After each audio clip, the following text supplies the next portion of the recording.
Hello, I'm attorney Lewis Haskell, and right now I'd like to talk about a portion of the stimulus bills that stand to help a lot of small businesses, a lot, and I mean a lot, and haven't gotten that much attention because most of the attention has been focused on the PPP. And for good reason. The Payroll Protection Program is wonderful. It'll be a boon has been a boon, will be a boon for a lot of small businesses. But kind of lost in the excitement is the Employee Retention Tax Credit. And I think the reason for that is because it was created under the CARES Act. The stimulus passed last March. And under the CARES Act, it wasn't that interesting. And in particular, it wasn't that interesting because you could not get an employee retention tax credit if you got a PPP loan. Pretty much everyone who needed them went out and got them. Pretty much everybody with employees who needed them went out and got them. And as a result, very few people applied for the employee retention tax credit or paid very much attention to it. The PPP was the better deal.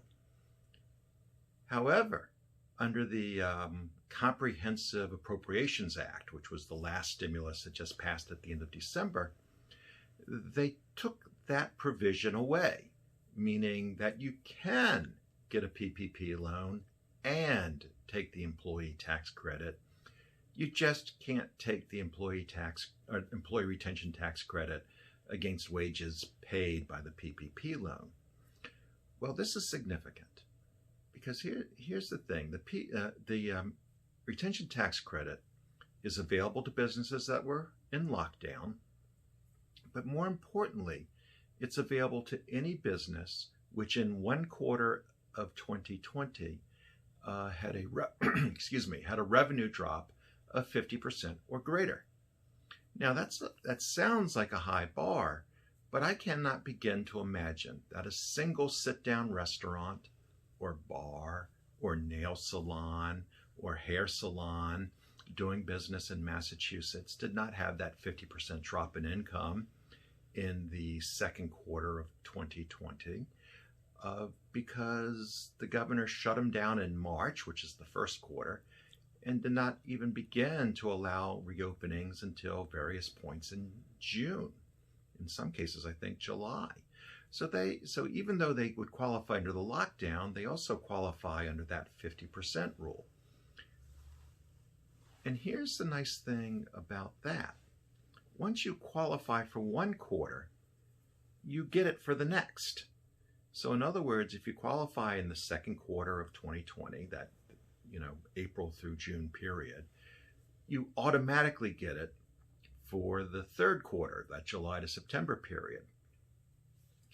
If your revenue in the third quarter was 20% below what it was in the third quarter of 2019, and for most of the businesses I just named, I'm sure it will be, then you get it for the fourth quarter.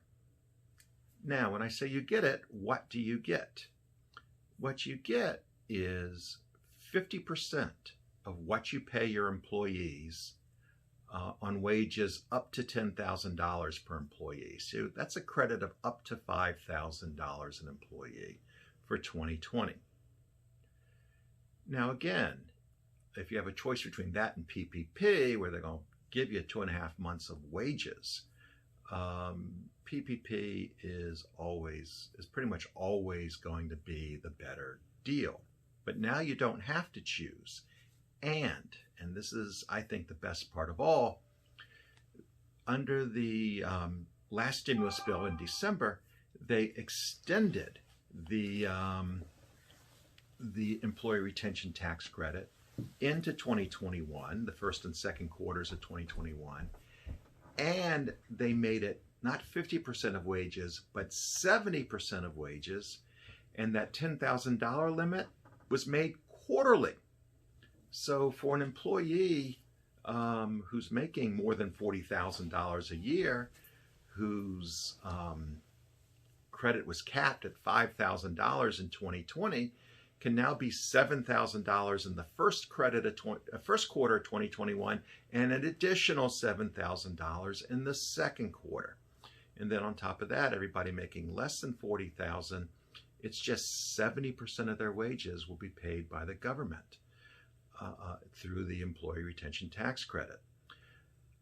I do not believe that this provision has received enough attention. The paperwork is a little bit challenging. It's going to require some forms that people aren't familiar with. You're going to have to go back and amend 941s that your payroll companies have already filed for you.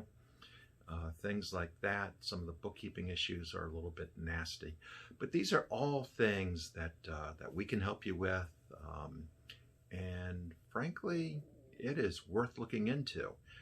Because for most eligible businesses, payroll is a significant part of their overhead, and these credits, especially as we roll into 2021, are significant. So I look forward to working with you to help, get through these tough times, and I'm happy to see that the government is actually being helpful to a lot of small business people. And until then, I urge you to stay safe and stay strong, and I look forward to seeing you soon. Thank you.